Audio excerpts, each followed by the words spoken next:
Greetings, humans. You have entered the Command Zone, your destination for all aspects of Elder Dragon Highlander. Enjoy your stay. How's it, everybody? Welcome to the latest episode of the Command Zone podcast. I'm your host, Josh Lee Kwai, and I'm here with a special guest host. It is... Hi, I'm Josh Murphy. You probably know me better as Murph. I've been here at the Command Zone for a little over 2 years now. Has it been that long? It's been over 2 years. Wow. I did the podcast for like a year, and I've been working on game nights for a little over a year now. It's been a lot of fun. Yeah, Murph's one of the editors here. He's on our team, and actually, we're doing a topic that Murph came up with. You know, with sites like EDH Rec and stuff, and the internet in general, it can feel like everyone in the format is sort of playing the same cards over and over. Yep. So today we're going to be talking about how you can break out of that mold and make your decks more unique and more interesting. Pretty exciting topic. So first, before we go into it, of course, we have to talk about our sponsors, cardkingdom.com/commandzone. That's the affiliate link you want to use when you order all of these unique cards that we're about to talk about. Maybe you're going to take out some of the staples in your deck and you need to get a hold of these really cool cards that no one's heard of. Cardkingdom.com/commandzone is the place to get it. Plus, we've got Double Masters, Zendikar Risings on the horizon. Oh, yeah. Yeah. If you haven't picked up your Ikoria, C20, M21 stuff, there's been so much product lately. If you're like me, I don't know if you're like this, Murph, but I'm pretty far behind. I haven't kept up with all the... Jumpstart, I forgot to even mention it. Oh, yeah, Jumpstart. I haven't even touched Jumpstart. Yeah, so if you need to get any of that stuff, products, singles, anything at all, cardkingdom.com/commandzone, they're the best place to get it. They're going to get it to you the fastest. It's going to be in the best condition. And once you get those cards, you want to keep them all in pristine condition. You want them to look as good as possible. You want to use UltraPro products to protect your game pieces. Mm-hmm. You know... Something we got to mention is there is a new product from UltraPro that's really sweet. Their clip sleeves are something we've talked about on the show for years and years now like the best sleeves on the market. Well, UltraPro, one of the complaints we've heard from certain people over the years is that the Eclipse sleeves have an awesome shuffle feel. They last forever. They keep your cards really protected. But some people don't like the fact that the translucent side of the Eclipse sleeves are a little bit milky. They're like a matte finish. Yeah, they're like a matte finish. So when you put like a foil card in there, it can feel like it dulls it a little bit. Yeah, sometimes you don't even know that it's a foil. Yeah, so some people don't like that. I know like DJ and Jimmy, they really like foils and they've never complained about that specifically, but I could see that. And like, I don't worry about that stuff. I don't know about you, but I don't. But what happened that's very exciting is UltraPro just created a new gloss version of their Eclipse sleeves, and those have the super see-through translucent side so that your foils and even your regular cards really pop, and the blacks look really black and they look really sharp. So if you weren't using Eclipse sleeves before because of that, well, now you can get the gloss versions of those sleeves and you don't have to worry about it. Yeah, I'm definitely going to give those a try because I don't even like foils that much, but I really like the glossy finish.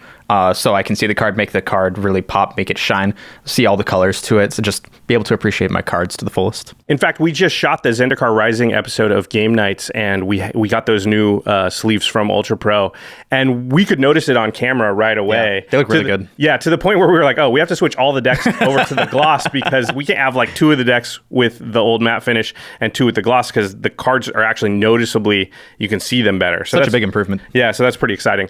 UltraPro, of course, huge sponsor of the show, so supporting them supports us. And the final way to support all of our content is directly if you go to patreon.com/commandzone. At the time you're watching this, Extra Turns has just released a couple of days ago. Oh, yeah. And one of the perks that patrons get, all patrons, doesn't matter what level you're at. If you're a patron and you give even as little as $1 a month, if you contribute that to our content, then you get access to Extra Turns earlier than the general public. You also get access to game nights earlier than the general public. So we do a special feed that you have access to so you can watch it before everybody else. Also, that feed is ad-free, so you don't have to worry about the other sponsorship call-outs that we have on those shows. So patreon.com/commandzone is the place to go if you want to, brag to your friends that you know what happened. Don't spoil it for them. Just brag to them that you know what happened before they I gotta watch it before you Yes, did. Exactly. And also, another perk is we shout out one lucky patron every single episode, and this episode is dedicated to Levi Hamer. Levi, you rock. Oh, you stole my line, Murph. You waited too What long. the heck? You waited too long. He's on one episode. He's already taken over. Yes. All right. How's it?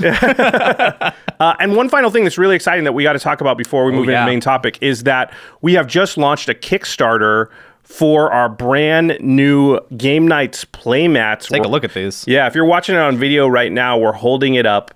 It is called Epic Play. That's the title of the piece. And really exciting, we got a huge name in the Magic and fantasy art world. We got Jesper Icing to do the artwork for this piece.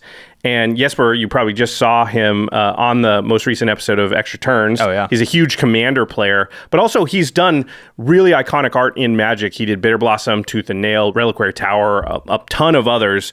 And so we're super happy to get somebody so talented to work on the playmat for us. And what we talked to Jesper about that we really wanted to capture with this piece was the feeling that you have when you're crushing your opponents, when you've made an epic play in a game of Commander and you're like, I'm going to win. That was awesome.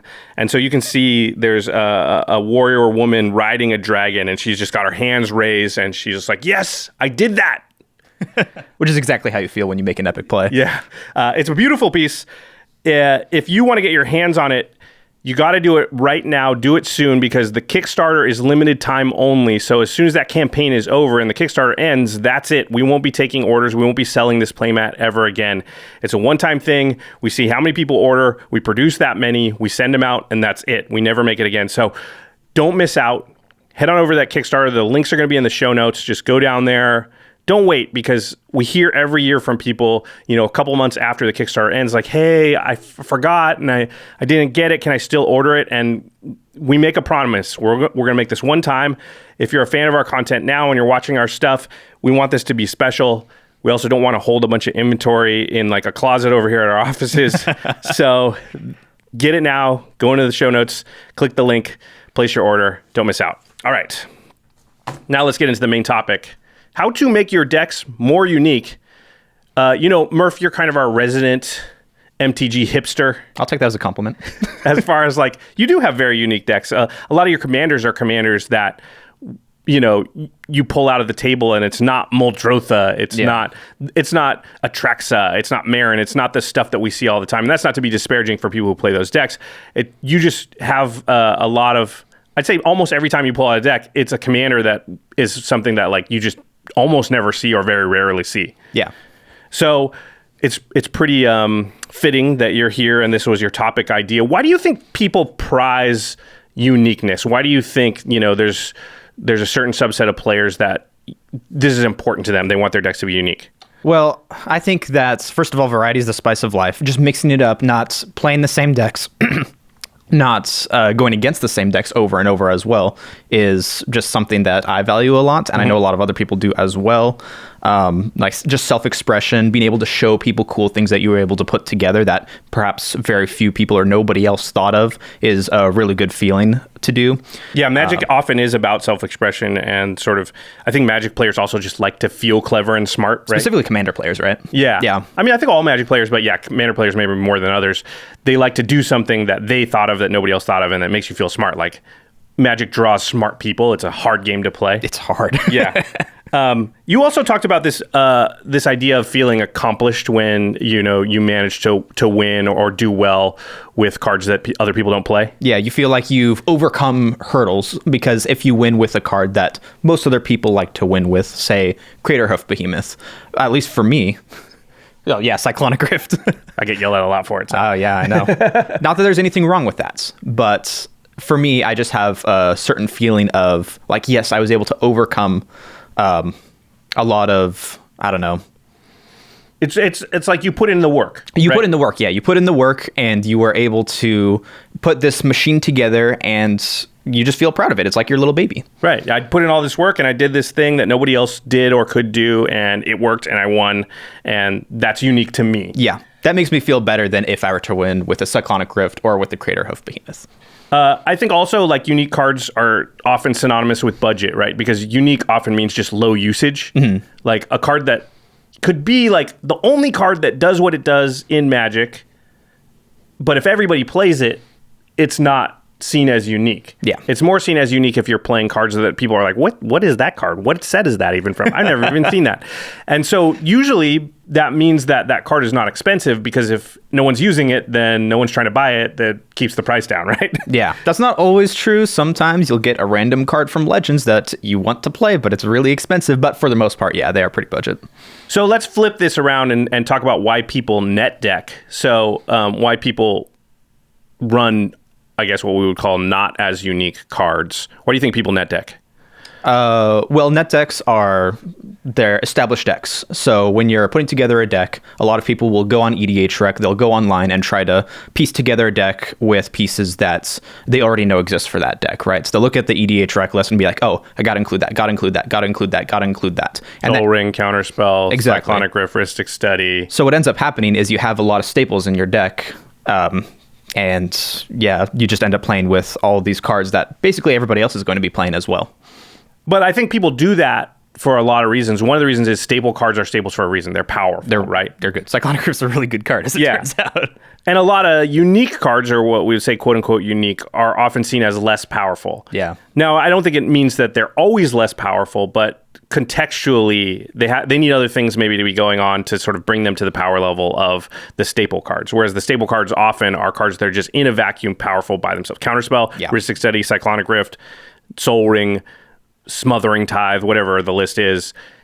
Those cards don't need anything else going on. Sometimes they can be made better. Like if you Wheel of Fortune with Smothering Tithe, yeah, that's awesome. But you don't have feeling. Yeah, but you don't have to do that for Smothering Tithe is just good by itself, right? Yeah.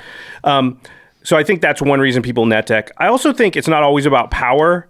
You know, just because you have a cool deck doesn't mean that you want to or a cool deck idea doesn't mean that you want to like reinvent card draw and mana ramp. You know, I do this a lot where it's like, hey, we're building a deck for game nights or extra turns, or I'm building one for myself. And it's like, I have a cool idea for, you know, what I consider to be the important parts of the deck.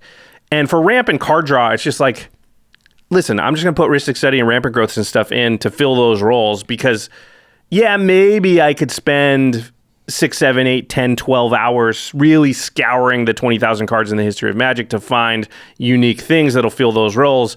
But there's a really good chance at the end of that they're only marginally better with the synergies, and they might not even be better. Yeah, it might be worse. And it's like, I just want to get to the exciting parts, the other parts of the deck that are exciting to me, the particular synergies. And it's like Rampant Card Draw, I don't need to reinvent that for every deck. So I think, you know, that's a reason people net deck. Also, like, everybody has different amounts of time available for Magic. And like, I think there's a lot of people out there who, you know, they just don't have 27 hours to brew their deck, right? Like, they have 3 or 4 hours, or they want to get to playing, and that's what they want to do. Or so going on EDH Rec and finding the list and you know, taking it 80% of it and then just filling in a few cards that you own or whatever is, you know, everybody gets different things out of Magic. I mean, I sort of equate this to like that shirt you're wearing. Yeah.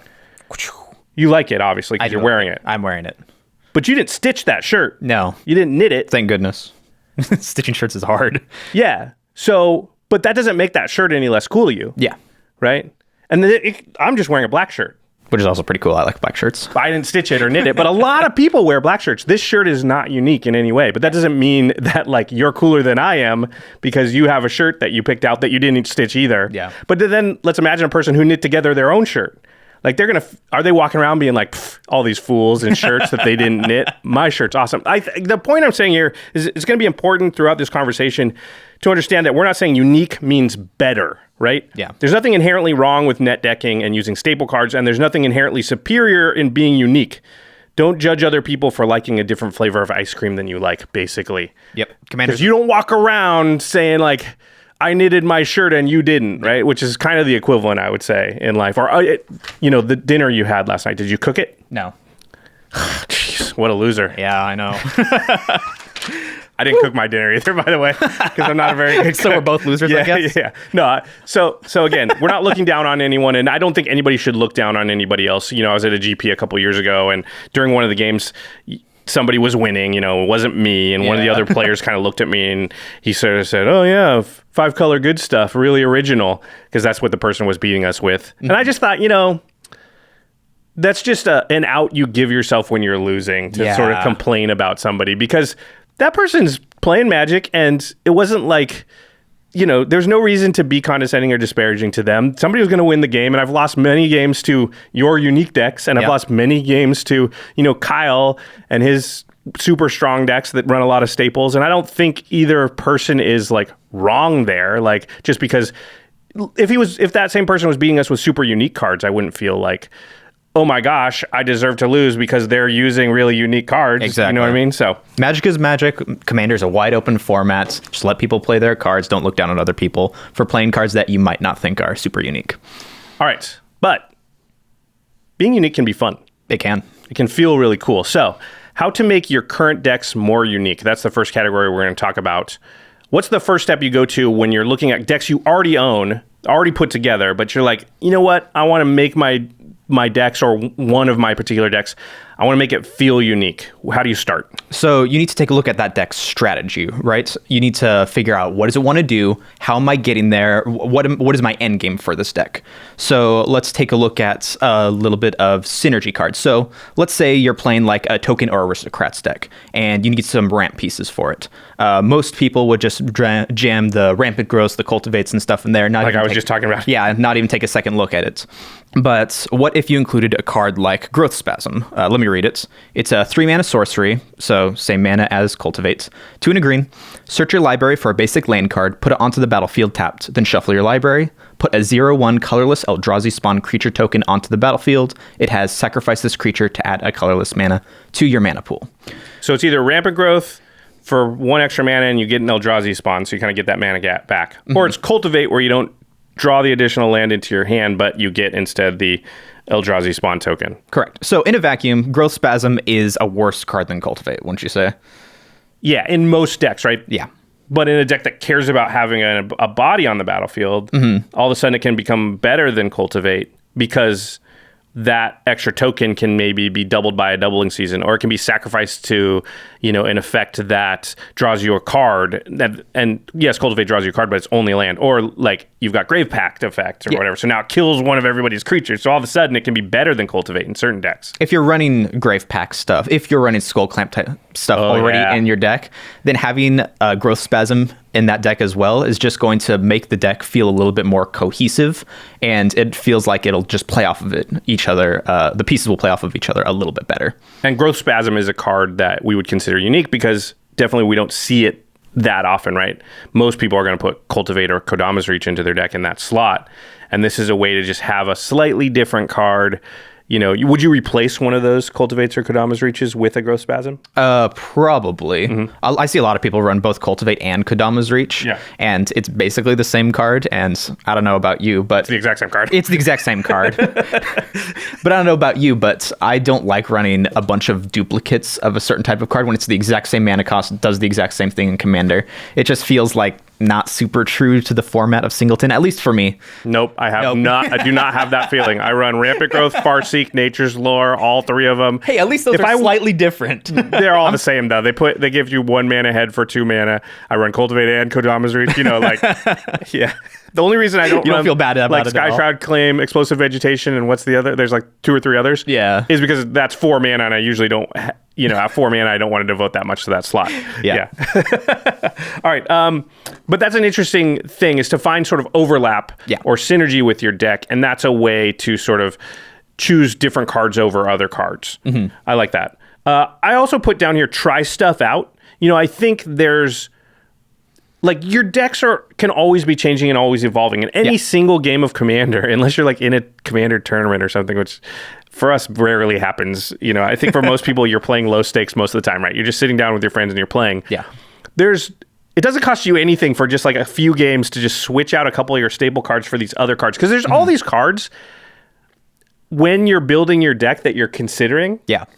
And you end up cutting like 20 or 30 at the end. Like, this is how I do it anyway, right? Yeah, you put your list together, and then you're like, okay, I'm going to get the list together. You buy the cards, and then you get all the cards in, and then you're like, shoot, I'm over like 10 or 20 cards. Yeah. What do I do? But what sucks, I think, is that at the end, the 10 or 20 cards that you end up cutting are the fringe cards that are interesting. Yeah.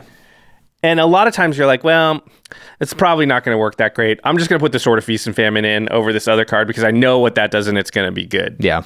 But the thing is, we probably shouldn't especially if we want to be unique, we probably shouldn't do those things because then we never find out how good those Fringe cards might be. Yeah. So I put in, try stuff out. You can always put the staples back in your deck. So, but if you never try out the cards, then you never find out if they're good. We did our favorite cards episode. Yeah. This was, I don't know, a few months ago where everybody from our team came on and they talked about their favorite cards, which is kind of an underrated cards episode. And mine was Reap, which is 1 in a green for an instant. And it says return any number of target cards from your graveyard to your hand. You cannot choose more cards than the number of black permanents target opponent controls.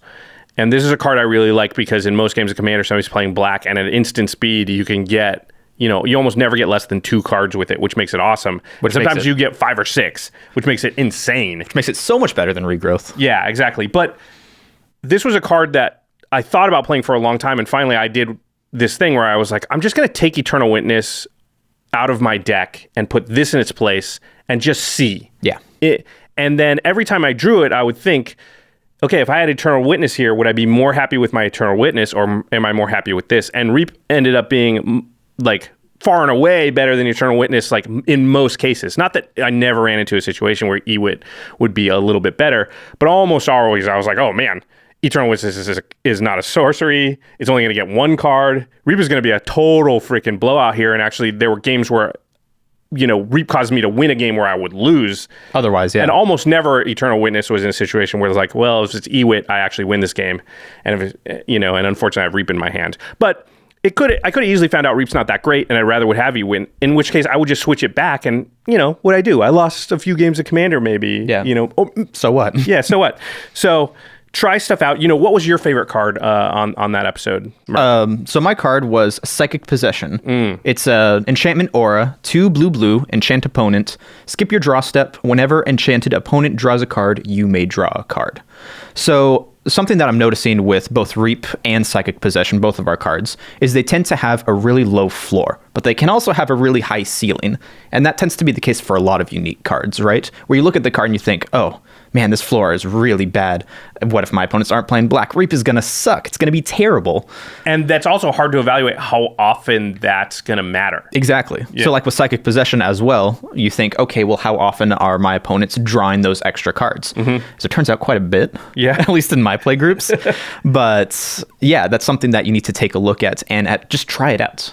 Right, so I'm assuming Psychic Possession, like it goes in the place of like a Rhystic Study or a Consecrated Sphinx maybe, or something like that. A card that's a staple, more expensive, maybe you don't have unlimited numbers of them, and you tried this out, I'm assuming, a few times, and it does a pretty good impression of cards like that? Yeah, it was a lot of fun. Me and whoever I end up enchanting ends up drawing so many cards. We cackle maniacally, we have a good time, and yeah. It's a good point. They don't actually feel that bad because they're only making one person draw cards. Exactly. Yeah, that's interesting.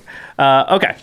The next category, and this was something you put down, Murph, was as a way to sort of make your current decks more unique, is to find new game enders. Yes. So no one likes to die the same way over and over again. Some people do like to win the same way over and over again, though. But if you have found that it's getting stale the way you're winning, and I think the number one, at least probably in our play group, there's a tandem of cards that just spring to mind immediately, which is Craterhoof Behemoth and Triumph of the Hordes. Yeah. I've just died to those 2 cards so many times. Are you playing creatures? Are you playing green? You're probably dying to one of those. Are you playing against Craig? You're probably dying to Triumph of the Hordes. I've died to that card like 100 times. Craterhoof, we've all died to. So even just switching that out for cards that do similar things, and there are a lot, can help your deck maybe feel a little bit more unique, because if you're using Craterhoof and everybody else is using Craterhoof, then that's like 2 or 3 times the amount of times that everybody's dying to those cards, right? Because I'm dying to it from you, I'm dying to it from you, I'm dying to it from Craig. Yeah, you just get fatigue a little bit. So what would you suggest maybe as possible replacements or alternates? Yeah. For Craterhoof and Triumph of the Hordes? Well, I put down maybe something like Gigantomancer. Is a 8 mana, 7 and a green, 1/1. Trust me, it gets better. You can pay 1. Target creature you control becomes 7/7 until end of turn. You can do that to itself as well. So it just turns any creature for 1 mana into a 7/7. Yeah.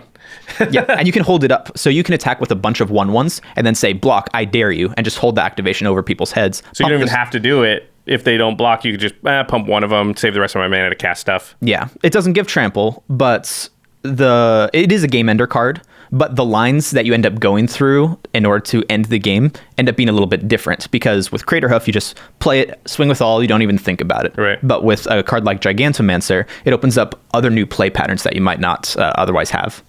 I also like Mirror Entity. Yeah. Which is 2 and a white. I like this one because it costs a little bit less mana on the front end. It's a 1/1 shapeshifter, changeling. That part doesn't matter. But it says you pay X, and then until end of turn, creatures you control have base power and toughness XX and gain all creature types. So you can pay 7 mana and turn everything into a 7/7. Exactly. Yeah. It also works for lower amounts. A lot of times, if you have enough creatures, you play this, just make X equal to 4 or 5, and that'll be enough to win. So, yeah, those are both way cheaper and more unique ways than maybe Craterhoof or Triumph of the Hordes is. Okay, so what's our takeaway from when we're trying to make our current decks more unique? So finding cards that have the desired effects, what you want, but have additional synergy with your strategy can just help differentiate your decks from one another. Just make them feel a little bit different and just make them not feel like good stuff. And sometimes your deck can even become stronger as a result. Not always, but it definitely can. Like for Reap, have you found that your decks have become a little bit stronger now that you include that card? There's definitely decks where if I just put Regrowth or Eternal Witness in place of Reap, it would make my deck worse. Yeah. Even though Reap is not considered a staple, yeah. And like Growth Spasm, certainly if you're playing certain decks, that's going to make your deck better than a Cultivator Kodama's Reach and not worse. So should I change all of the cards in my deck to make it unique? Like, do I have to like totally overhaul the whole thing? No, absolutely not. Just swap out like 10-ish cards, and that can just make a huge difference on how your deck plays. Like I know whenever the Commander Precons come out, we always recommend changing 10 cards or something like that, and I'm sure some of our viewers have tried that and felt, oh man, this deck plays really differently now that these 10 cards have been swapped out. Yeah, that's a really good point. A 10-card switch we know from the Precons, that's a good example. That is totally different. Like it changes the power level of the deck and changes the dynamic and how it feels by a lot. Yeah. And that's only 10 cards. So 10 or 15 cards may be all you need to switch out to really give your deck a more unique feel. You don't have to like, not every single card you have to play has to be a card where everybody's like, what's that? Yeah. Yeah. So that's good advice. Okay. I have a question. Yeah. Okay. So let's say you've convinced me. I want to make my decks more unique. All right. How do I find these unique cards? You know, staple cards are easy to find because you go on EDH Rec and you click on the commander and they're all there. But unique cards, by definition, are obscure. Yeah. That's why we consider them unique. So how do I find them? This is one of the hardest parts about playing unique decks and finding unique cards. You can consume content, a bunch of Commander content out there now, more than there's ever been in the history of Commander. Yes, for sure. And everybody has their own pet cards that they like, their own little hidden gems. We have them. Basically, every Commander player does. We've done full episodes that are just like underrated cards or hidden gems or, our personal favorite cards. Yeah. I like Mitch from the Commander's Quarters has plenty of episodes like that as well. Yeah, I like consuming content. EDH Rec Cast is another good one. In fact, they recently did an episode called like Most Unique Commanders or something like that. Yeah. Where they're more popular episodes. If you didn't know, our team here at the Command Zone actually helps them edit their show. So it looks really spiffy. If you haven't checked out EDH Rec Cast on YouTube or any of your podcast apps, you really should. It's a good show. It's a really good show. They dive deep on topics, but they recently did something similar to what we're doing here. They look more at the stats of EDH Rec and so they go more into the numbers of what's, quote unquote, scientifically unique, I guess. It's pretty interesting. You can read articles. You said Reddit is a good place. Yeah. I never go to Reddit, but I'll take your word for it. Reddit's a little bit dangerous, but yeah, you can definitely go to the Magic the Gathering Reddit and just say, hey, I'm looking for some unique cards for this specific deck. What do you guys recommend? Yeah, and it's using sort of like a groupthink or the brain trust of like everybody on there to help you come up with stuff, and people are happy to help. Yeah. Our Discord is a good place to do that if you're a Patreon member of the Command Zone. Also watching gameplay videos, not necessarily just ours. A lot of like MTG Mudsta has great gameplay videos, and you can notice a card that gets played in one of those games that you've never seen before or interacts in a really interesting way.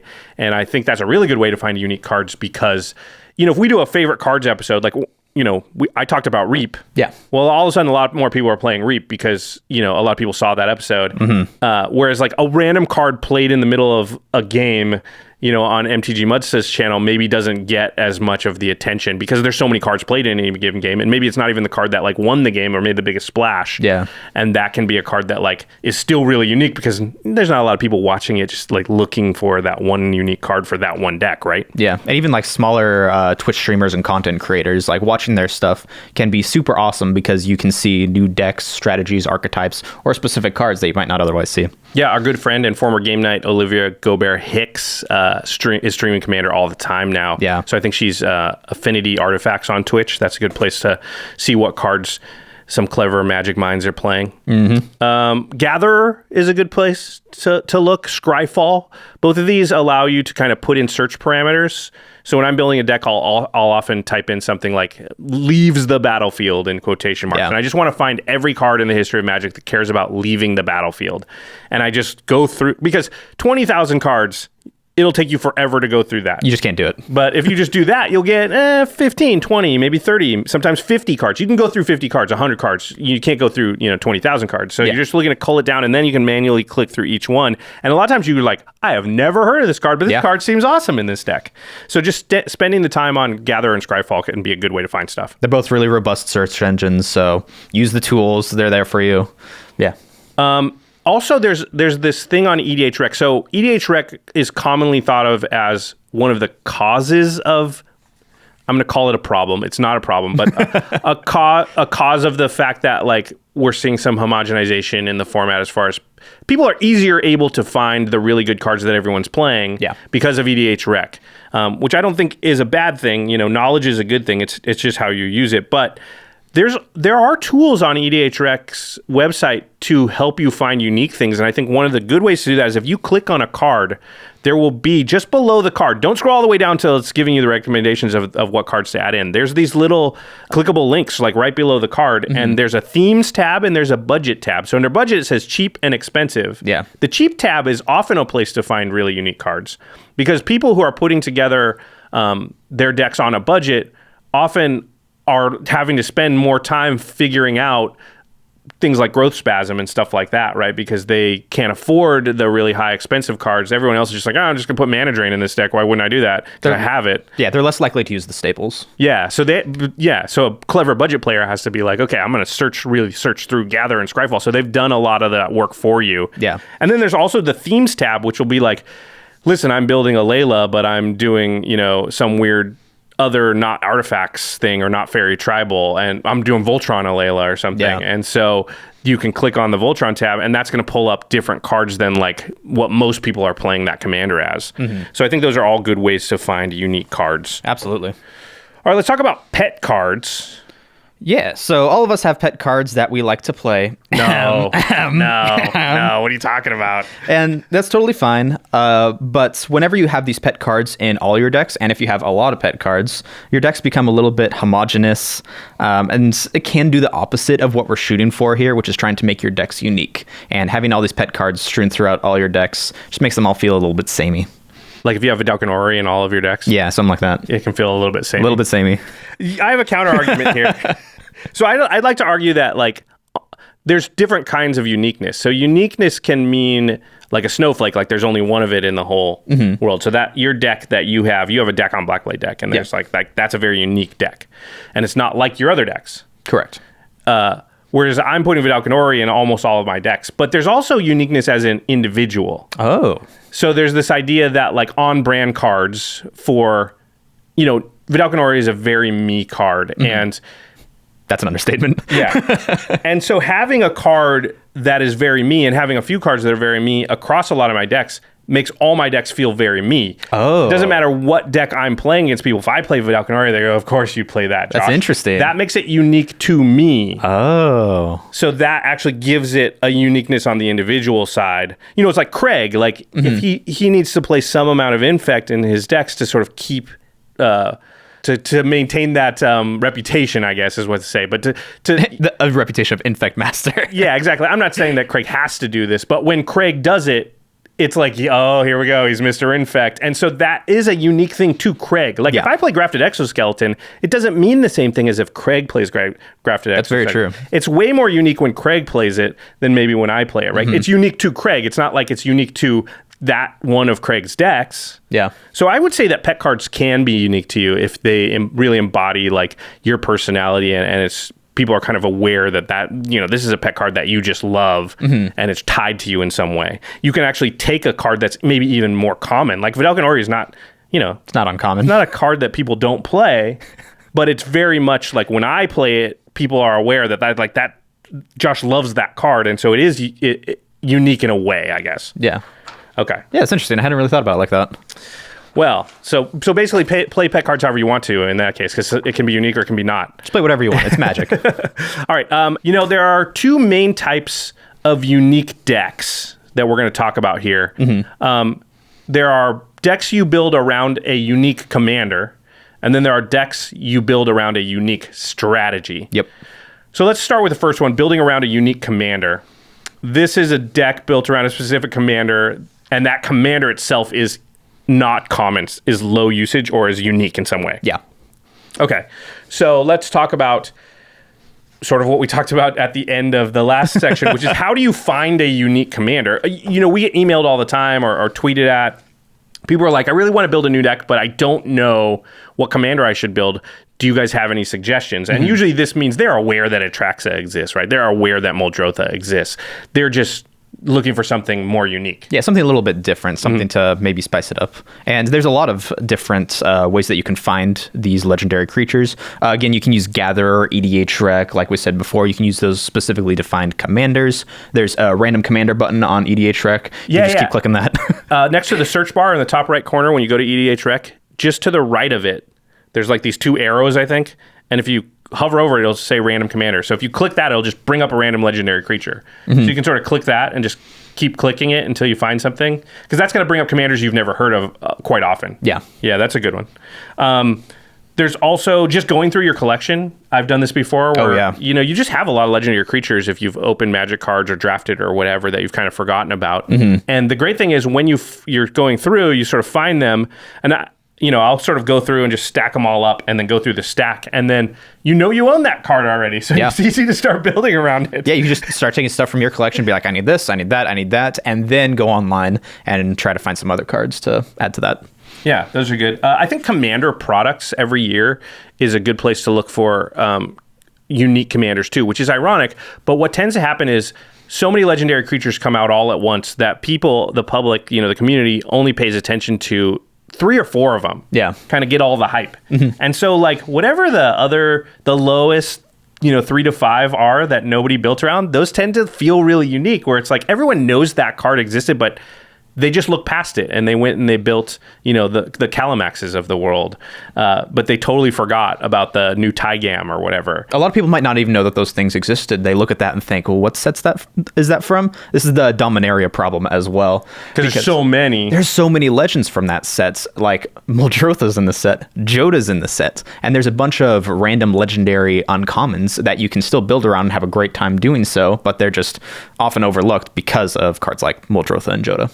Yeah, everybody builds the popular ones, and then the other ones kind of get forgotten. And some of my favorite, more unique legendary creatures from past years, like Zoncha is one of my favorites, is kind of a forgotten, wasn't on the cover, wasn't the lead singer of their deck, and just kind of got left in the dust and forgotten about. Wasn't that in the Gyrus Waker of Corpses deck? Think so.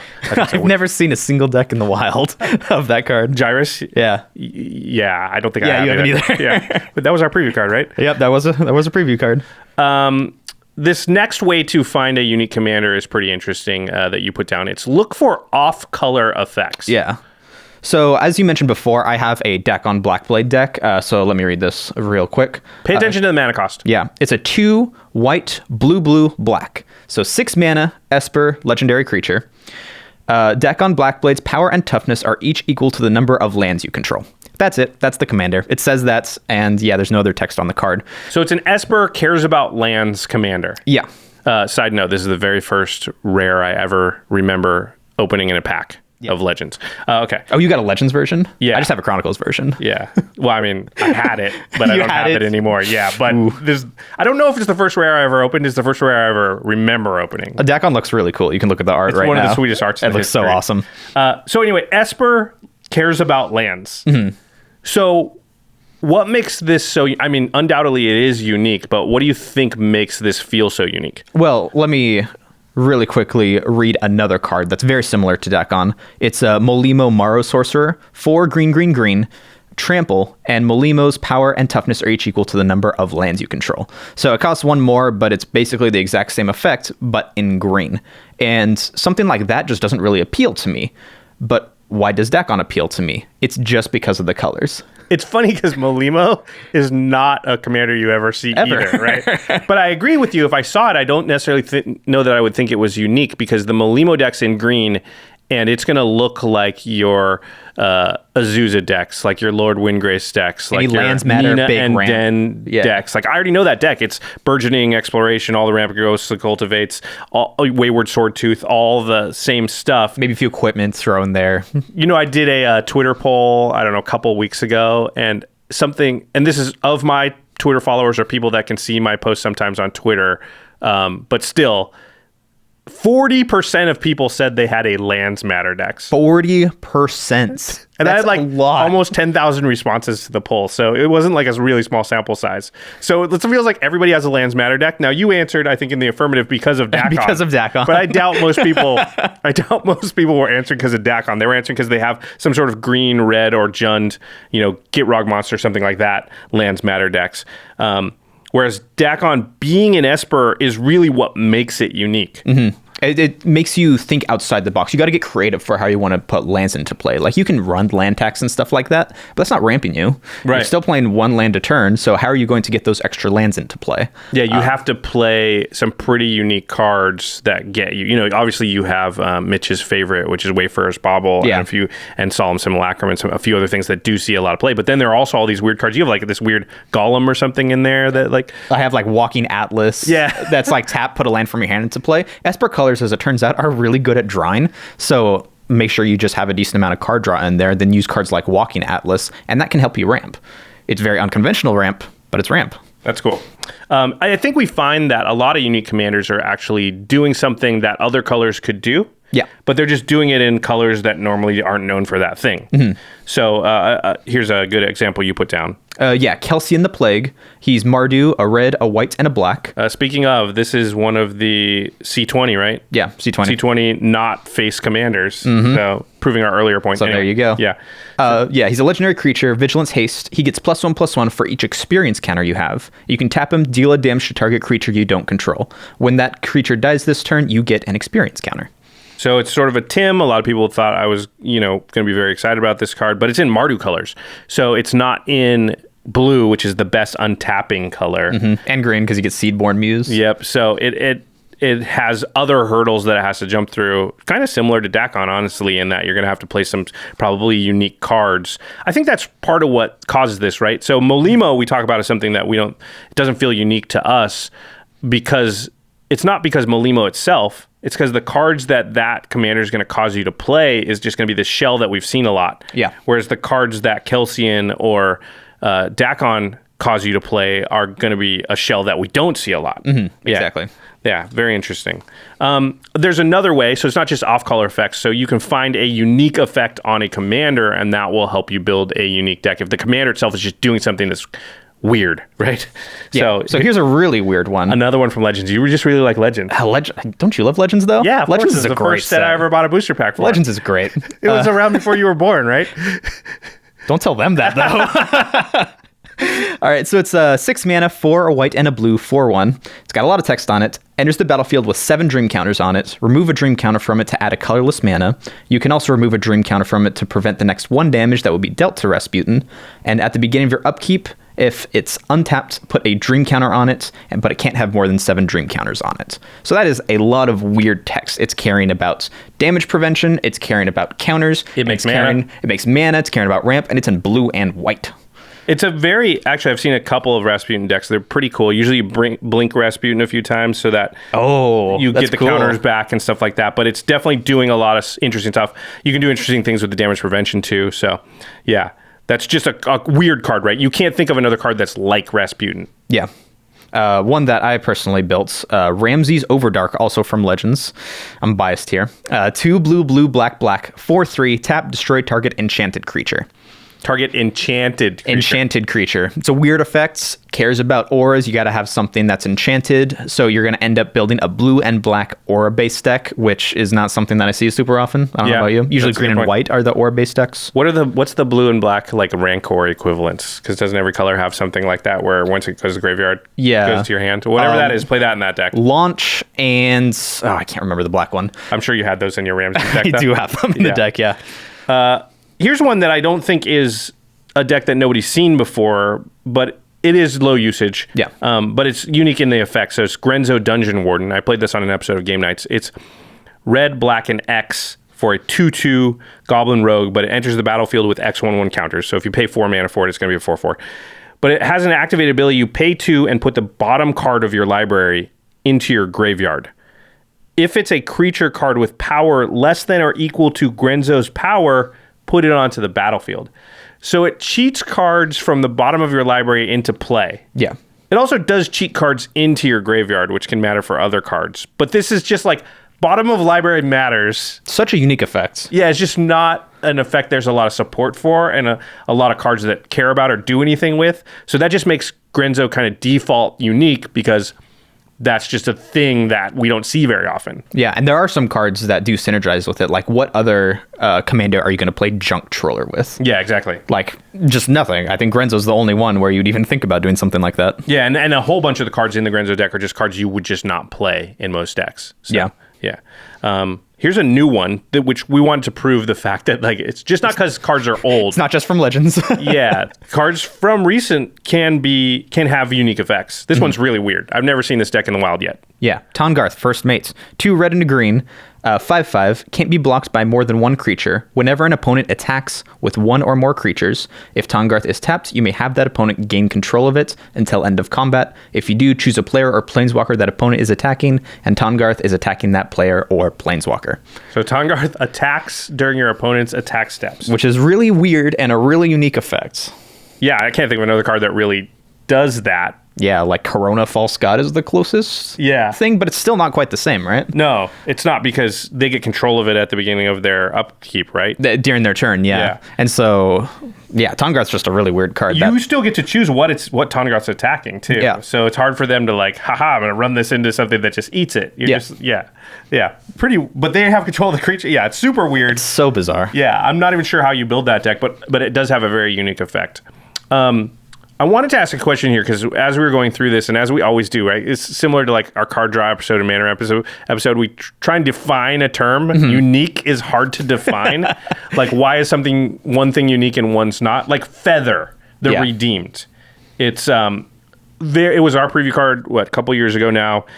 It's red, white, 3 mana for a flying 3/4 angel, but it says whenever you cast an instant or sorcery spell that targets a creature you control, exile that card instead of putting it into your graveyard as it resolves. If you do, return it to your hand at the beginning of the next next end step. So any instant or sorcery you target one of your creatures it doesn't go to the graveyard, it goes back to your hand at the end of it. Very unique in Boros. Very unique, period. Like, there's not a lot of things that do this. And it's funny because I wouldn't say that Feather is a unique commander, even though it has a very unique effect tied to it. And I think that's attributed to the fact that Feather decks are pretty common. Yeah.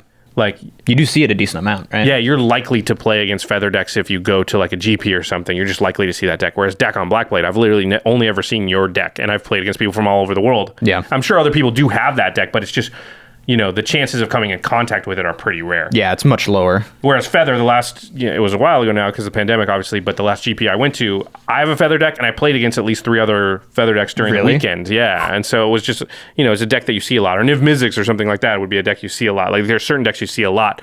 Grenzo Dungeon Warden, if you saw it all the time, I don't think it would be unique anymore. Yeah.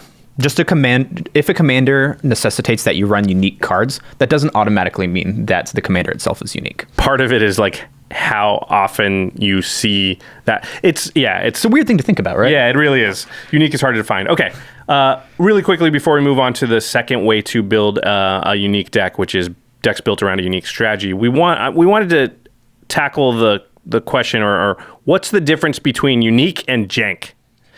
Yeah, because the lines blur sometimes. Yeah. So I've definitely seen this before where people will go to EDH Rec. I've done this before myself where you just go there and try to find the least played commander and be like, I'm gonna play that. I'm going to run that. It's going to be great. Yeah, I don't really care. It's just, I've never seen that before, so I'm just going to build that. Yeah, I've never seen it before. I'm going to do it just to prove that I can. That's a jank, guys. Sorry. So if it's not, like if you're not even trying to make it be not competitive CEDH, but like you, whatever play group you're in, if you're not even thinking like, hey, this could be, this could possibly win games. Yeah. Then it falls more towards jank. Yeah. A lot of those legendary creatures that end up being in the bottom of EDH Rec's built list Are just bad. They're just bad. Or they have an effect that is duplicated on a newer card or a different type of card, but that card just does it better. So just Tulane just totally makes like every commander obsolete, basically. Tulane. Because it just goodness. does everything better.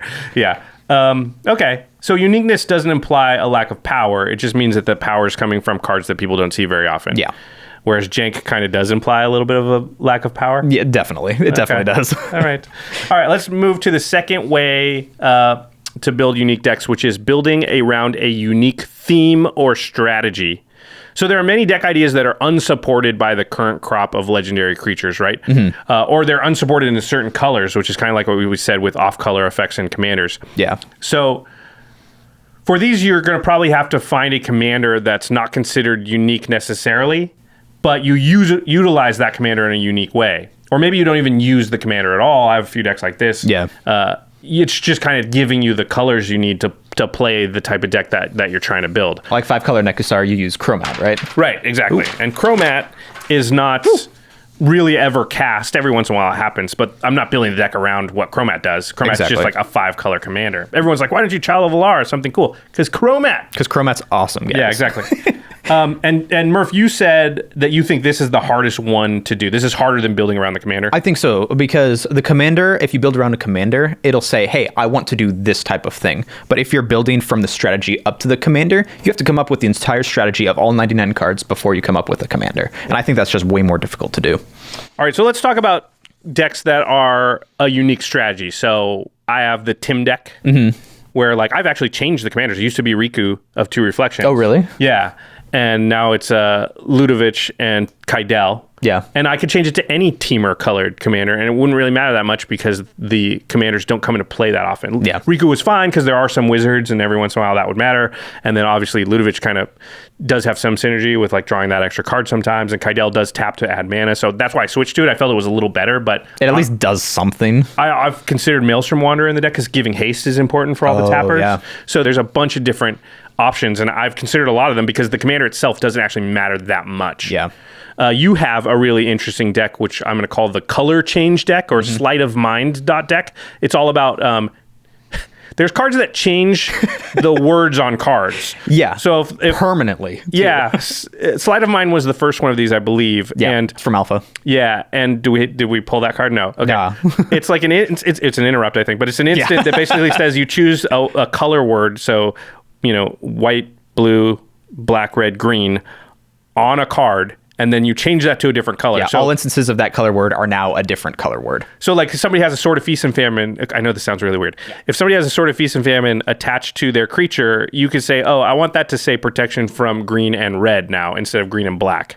So that's a thing you can do. So you have an entire deck built around that premise, which plays with Circle of Protections and it's color hosing cards. It's super confusing when you have a Circle of Protection white and you're like, yeah, but it actually says black on it now. Yeah. So that's a very unique strategy that you have Zur. Zur the Enchanter helps me get my Circle of Protections, helps me get some of those enchantments that can help to make everything a specific color. So Zur sort of helps with the strategy, but is not a key component in the strategy, right? Correct. Zur doesn't have any color words on it and doesn't change colors. No. Yeah. He's just there to help out. Vinny had that famous Animar Morph deck that was played on game nights that Jimmy played that a lot of people really like. That's kind of a unique strategy. Vinny, I'm not sure how Vinny came about, but it could easily have been like, hey, I want to build a Morph deck. Oh, Animar is kind of the best fit for that. Yeah. But he's not doing what Animar decks normally do. I think off-tribe stuff, you see, this is the most common version of this unique thing, which is like I saw a Mizzix Goblin Tribal deck once at a GP. Mizzix has nothing to do with goblins. Mizzix is a goblin. He's a goblin. It was like, I want Goblin Tribal, but I want blue or something. I guess. Anyway. You can do what you want. I played that Morophon Avatar Tribal deck Yeah, that was on a fun game deck. nights. I like that deck. Yeah, you know, in Morophon, you mostly see like God Tribal, I think, is the most common Tribal I've seen, or Eldrazi Tribal. But anyway, off tribe is a thing you see, but each off tribe is unique because there'll be like a goat tribal deck, and I don't even know who you'd build that around. But if you wanted to build a goat tribal deck, you would have to find a commander, and it might be Morophon or something that allows you to do that. Yeah, Morophon's actually pretty good because your deck can still be unique with those weird tribes that you never see. Yeah. You can still have Morophon as a commander, and he'll At least do help out. something. At least do something. Yeah. All right. There's also unique themes to decks. So there's an all Misc Cut card deck that's I've seen at one of the GP Vegases. It's What the? It's kind of, I was gonna say it's famous. In certain circles, people know. I don't know the name of the person that has it, but it's known. And it's basically every card in the deck is like a Misc Cut card. Like That is bizarre. Yeah, exactly. So that's a theme of a deck that you could do. I think you might call this jank because it's not technically good. You're not choosing the cards for the same reasons as like synergy and stuff. Yeah. Bradley Rose, I've talked about his deck a lot on the show. Patreon Bradley Rose. He's also an associate producer on game nights. He has a deck that's a guess my theme deck. So as he's playing it, he wants you to actively try and figure out what theme his deck has that's tying all the cards together. What the? Yeah, so as you're like scrutinizing every card, being like, oh, that card has, but the artwork or it could be anything, you know. Or So it could be the types of permanents, it could be the spells, it could be the artwork, it could be the artist. Yeah, exactly. It could be mana cost. Yes, but there's some theme to the whole thing, boy. and you're supposed to guess it. It's a really fun mini game as you're playing, and gives you something to do when it's not your turn too. It's You're just over there looking at the board like, all right, so this card and then this Yeah. card, what do they share? Oh, maybe they have this in common? yeah, That sounds fun. exactly. Yeah. It's fun. There's a deck in our play group that's an all white bordered cards deck.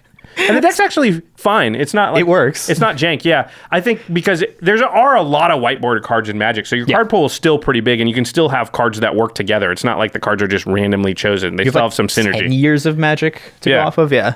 So, but that's a theme. Then you see stuff like the Lord of the Rings deck, where somebody says like this character is going to stand in for Legolas, and this character is going to be Gimli, and this character is going to be Aragorn, and so everything in their deck has an analog to the Lord of the Rings. This one's Gandalf, and this one's Smaug, and blah blah blah. I've seen people do that with the Avengers as well. Yeah, theme decks for like sure. that. And then there are unique win con decks. This is decks that are built to win in a unique way, and usually around cards that say, if you meet this criteria or whatever, win the game. So, like Baron Glory. You want to read it? Yeah. So it's Baron Glory, 4 white enchantments. At the beginning of your upkeep, if you control no permanents other than Baron Glory and have no cards in hand, you win the game. So You're trying to get rid of all your permanents and cards in hand and hope that, have Baron Glory be the only card. It's very flavorful. Yeah. Flavorful card. But boy, is that weird. I've never lost to it. I've never lost to it either. There's Helix Pinnacle that wants you to save up a certain amount of mana. There's Happily Ever After, which was a recent one. Wants you to meet, I'm not going to read the whole thing, a bunch of criteria. Yep. Jimmy played As Luck Would Have It, which is a silver bordered card. Yeah, this is an interesting He played it one. on game nights, but it cares about the number of dice that you roll in the game, and then you sort of add them all up as you go. So in the entirety of the game, if you've rolled a total dice equal to 100 while this is out, then you'll win. Those are all feel pretty unique, but I think there are a lot of these alternate win cons that don't feel unique, even though they're an alternate win con. So like Laboratory Maniac. Yeah, that's not unique. Like I've died out there now. Yeah. It's Maniac fine. is It's not very unique. strong, but like I've died to it so many times. It's like Craterhoof, and nobody would call Craterhoof unique.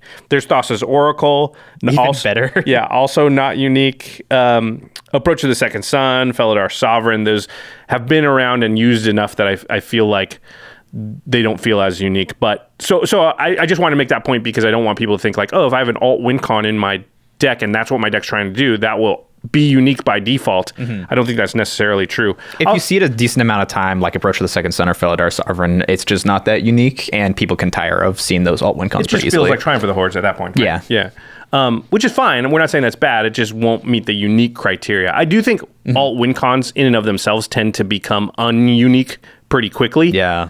So after you've done that thing 2 or 3 times, it's already not going to feel special or unique the third or fourth time you do it. Yeah. So be careful about building decks around that. I think they're going to get a little more stale than you think. But instead of winning in unique ways, Murph, you had a good point here. It might be better to try to make decks that create a unique path to victory. Yeah. So they get to winning uniquely. So again, your Sleight of Mind deck is a good example here. Mm-hmm. Because that's going to just kind of control the board, hopefully lock down my opponents from attacking me. And once I'm in control of the game, then I can use like a Command the Dreadhorde or something to reanimate all creatures and swing for lethal. And Command the Dreadhorde does damage, and my Circle of Protections can prevent damage. So it's a little bit unique, but it's not like you've never seen a Command the Dreadhorde win the game, right? Right, not at all. Yeah. So you have a piece of advice here for people that are building these decks around a unique strategy. Yeah, so like I said before, I think building around a unique strategy is the most difficult way to build a unique deck. And so my advice to people attempting to do that is to stay focused. Find a strategy that requires only one or two pieces to make work. Like for Zur, I have my color hate cards and I have my cards that change the color. Those are the two pieces. And if you don't have one of those pieces, the deck doesn't work super well. It just kind of falls apart and flat on its face. Otherwise, yeah, if you don't have that, the deck just kind of devolves into jank. And like Zur's a tutor on a stick. So he can help you find the other piece. He can help me find the other piece, but still, I've definitely run into times before where I'm like, man, I just don't have the pieces I need for the deck to function. Yeah, because these decks are complicated with a lot of moving parts. I found that with, all the decks I've built. Even like Tim Deck. Yeah, Tim Deck is very, very fragile. Yeah, you need a lot of pieces to make it work. And a lot of times they can just be like, kill that one thing, and you're like, okay, crap. Now I just have a bunch of stuff that just... Yeah, I have like two things out that tap and deal 1 damage, which is just not good enough in Commander. Exactly. Because I lost the thing that's untapping them. Now, if I'm untapping them 7 times, it's awesome. But if I'm not untapping them, it's horrible. So for your Tim deck, your two pieces are you have the Tims themselves and then things that support the Tims, right? Right, exactly. But if you don't have one of those pieces, then it can just be doing nothing. Yeah. Yeah, so don't bite off more than you can chew. Stay focused. It's cool to have really crazy deck ideas, but if those deck ideas... need 3 or 4 different categories of stuff to all be going right before your deck's going to work. It's not going to work. It's just not going to work. I've definitely tried it before. I tried to make, when we talked about it on the show, I tried to make a deck I called the Stop Hitting Yourself deck. And it was all about getting something on the board that like wanted to take damage, like Boros Reckoner, those type of things, stuffy dolls. And then getting like Blasphemous Axe and Pyrohemia style stuff out. And see, that sounds kind of cool, right? Yeah, it sounds great. Like, hey, I want you to deal damage to my to my creatures, and I'm gonna get stuff out of it. But there's just not enough like support for it, and too many moving pieces, and it just ended up. When it worked, it was sweet, but it worked so rarely that a lot of games were just like me basically playing a bunch of really crappy cards that don't do anything. Yeah. Yeah. So be careful about that because that's not fun either. All right. You wanted to theory craft a deck based around a unique strategy just to kind of go through the motions here. You want to kick us off? Yeah. So this idea actually came to me because you had mentioned on the podcast once before when you were going through the Jumpstart cards that Blessed Sanctuary. Let me read that card actually real quick. It's a 3/white enchantment. Prevent all non-combat damage that would be dealt to you and creatures you control. Whenever a non-token creature enters the battlefield under your control, create a 2/2 white unicorn creature token. So you were suggesting that maybe the first part of this card, the preventing all non-combat damage that would be dealt to you and creatures you control, would make a cool deck idea. Yeah. And I would tend to agree. Like, we've seen a decent amount of these effects. I don't know if we're at critical mass quite yet, but cards like The Wanderer, prevent all non-combat damage that would be dealt to you and other permanents you control. Light of Sanction, prevent all damage that would be dealt to creatures you control by sources you control. And Mark of Asylum, prevent all non-combat damage that would be dealt to creatures you control. So there's a decent amount of these enchantments that can prevent damage to either yourself or your creatures. Yeah, I want to say I have all these cards in a box somewhere because I've already started. You do? Yeah, from a while ago. Okay, let's keep going because this is cool because I've actually like taken a stab at starting to put this together. Okay. This is like a long time ago. I'm excited. Yeah, okay. So if you have cards like that, so that's one piece of the deck. You have all these cards that can prevent. Let's say my creatures can't take non-combat damage or can't take damage. Or you can't take non-combat damage. Right. And then you have effects like Earthquake that will deal damage to each creature and each player. Well, you just run a bunch of those types of effects, and if you have all the effects that prevent the non-combat damage, then the Earthquake's going to do nothing to you and just utterly wreck your opponents. Pyrrhemia. Pyrrhemia is because great. Pyrrhemia also goes away when your creature dies, when there's no creatures on the battlefield. Yeah. But if your creatures can't take the damage from Pyrrhemia, then you can pump as much mana into it as you want. Yeah, and just deal a bunch of damage to everybody. Sorry, Pyrrhemia is Pestilence, but in red. So it's an enchantment that you pay a red mana and it deals 1 damage to all creatures and all players. But if there are ever no creatures on the battlefield, you have to sacrifice it. Correct. Okay, so this is a good base for a plan, right? Yeah. I'm going to protect my stuff, and then I'm going to deal damage to everything. But because I'm protected, I'm only dealing damage to everybody else. Yep. You got 2 pieces to make it work. You have the prevention, the damage prevention, and you have the actual damage itself. So this is a good kind of theory crafting idea for unique type of deck, because I don't know about you, but I've personally never seen a deck like this out in the wild. No, like I said, I've tried to build one. The question is whether you have enough.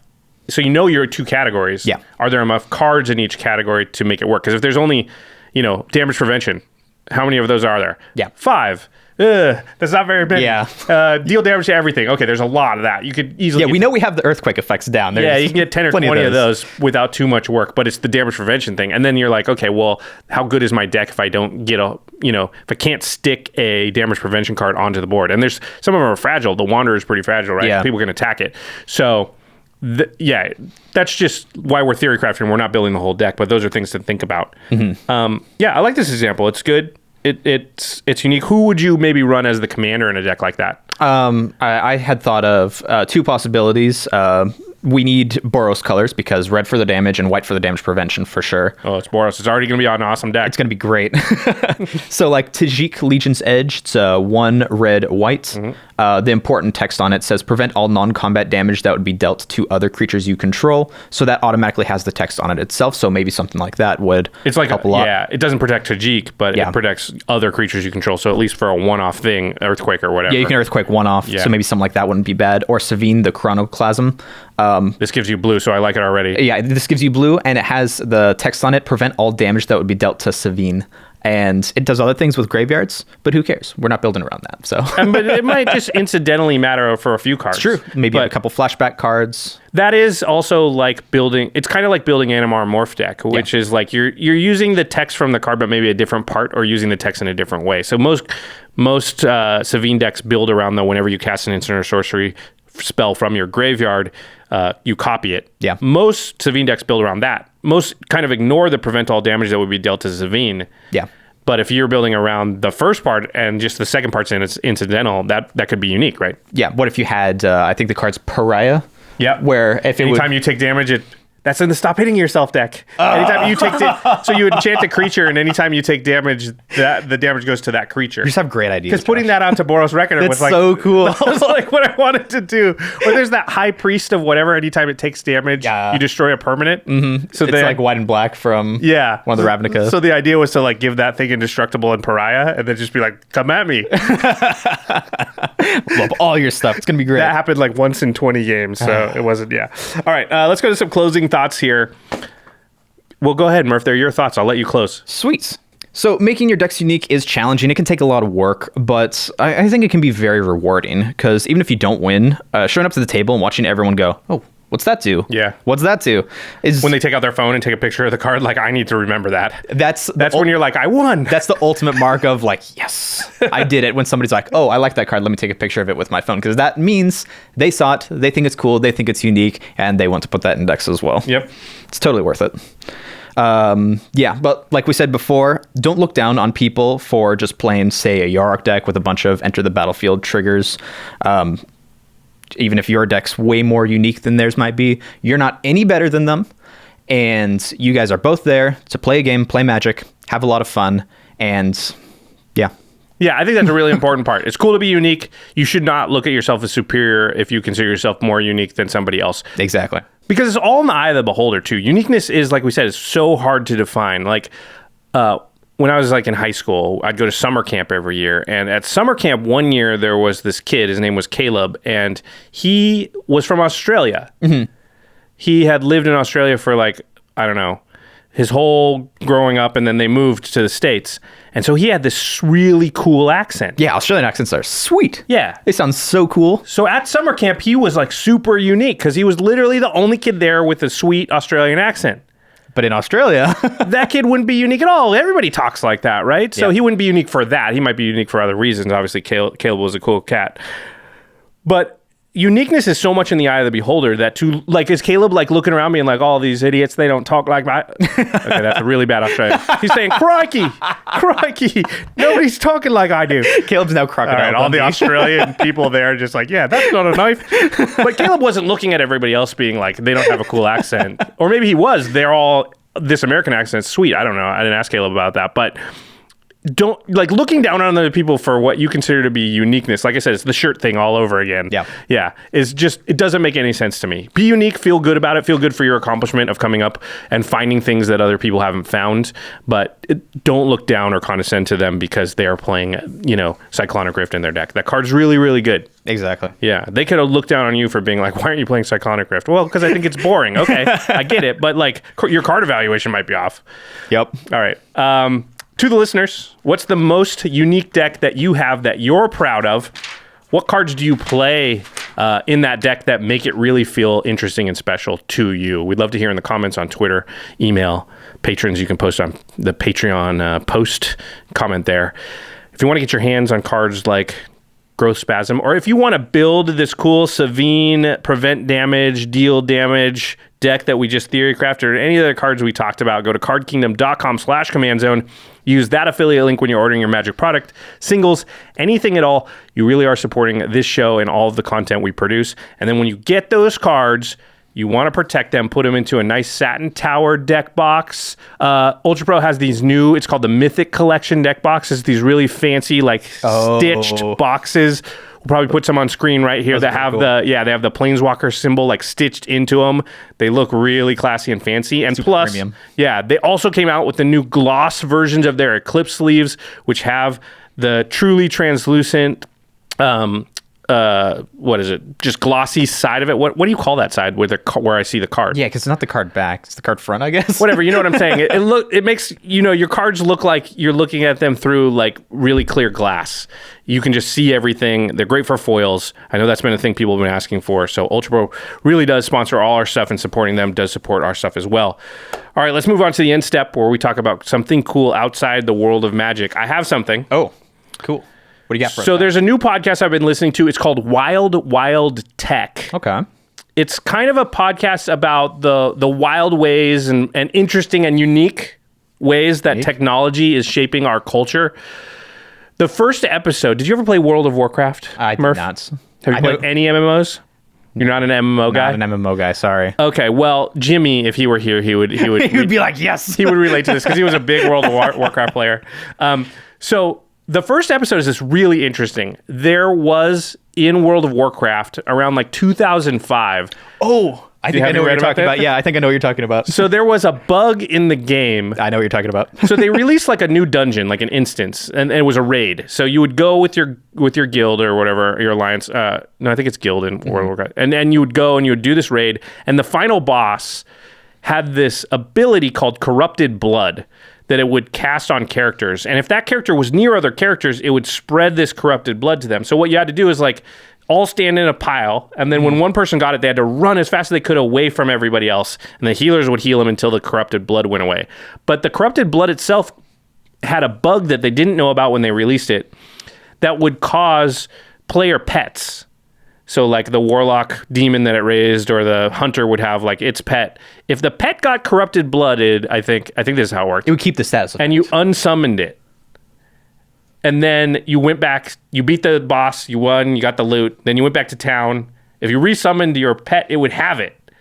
And then, so what happened is the corrupted blood was only supposed to stay in the instance in the raid, but it started to spread out into the quote unquote real world. So you go to Stormwind or one of the big towns and then summon your pet, and boom, everyone start getting it. And because you're not in a raid and you're not even on the same like you're not on TeamSpeak or anything with everybody. You can't even tell them. So all the newbies just start getting it, and then the NPCs get it. Yep. And the NPCs are built to be really hard to kill, so they could actually just self-heal through it. Mm-hmm. So they would just stand there and have it. So anybody that came near them would just get it. So the cities, so it was a virtual pandemic. Yeah. That happened organically because it was a mistake in the game. In a video game. Yeah. And the funny thing was, at the time, epidemiologists, there was a few that were like playing World of Warcraft, because epidemiologists are nerds too.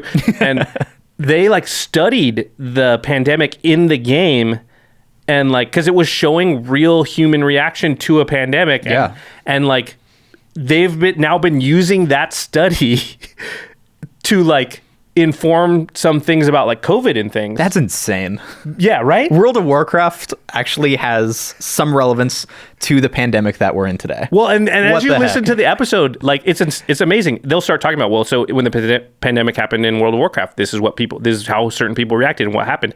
And there's parallels to like most of that stuff in the real. It's crazy. People do the same thing. That's because real world people are playing the video game. Are reacting. They're real there were people. first responders. There were people that were like literally just took time out of their day to like run to the towns, and they're like, I'm a high level healer, and like I'm gonna try and heal people and help them get out of the infected area, you know. But then they would get the virus, just like our first responders do in real life. Yeah. Like, yeah, super nuts. That's crazy. Super interesting. So Wild Tech, you can find it on Apple, on Spotify, or wherever you listen to podcasts. Wherever you listen to our podcast, you can probably find it there. Yep. Wild Tech. Highly recommend. Very, very interesting. That sounds pretty cool. Yeah, Go check it out. Very cool. All right. That's going to do it for this episode. Big thanks to our editing, graphics, and logistics team, which is Craig Blanchett, Ashlyn Rose, Lady Danger, Manson Lung, Alfred Estaka, Josh Murphy, That's Murph, Yep. Jake Boss, Patrick Nahn, and Sam Waldo. And also special thanks to Geoffrey Palmer for the living card animations that start each of our episodes. That cool soul ring animation at the beginning that goes into our logo. That's Geoffrey. You can find him on Twitter at livingcardsmtg. Murph, Yep. your first full podcast. Woo, this was fun. As a guest host. Yeah. Thanks for coming on. Oh, thanks. We'll have to bring you back. All right. Everybody, let Murph know how good he did in the comments. I think I did pretty okay. Well, that's all you need, Murph. Let me just give you some advice. Don't read the comments then. All right, everybody. Thanks for watching. See ya. Peace.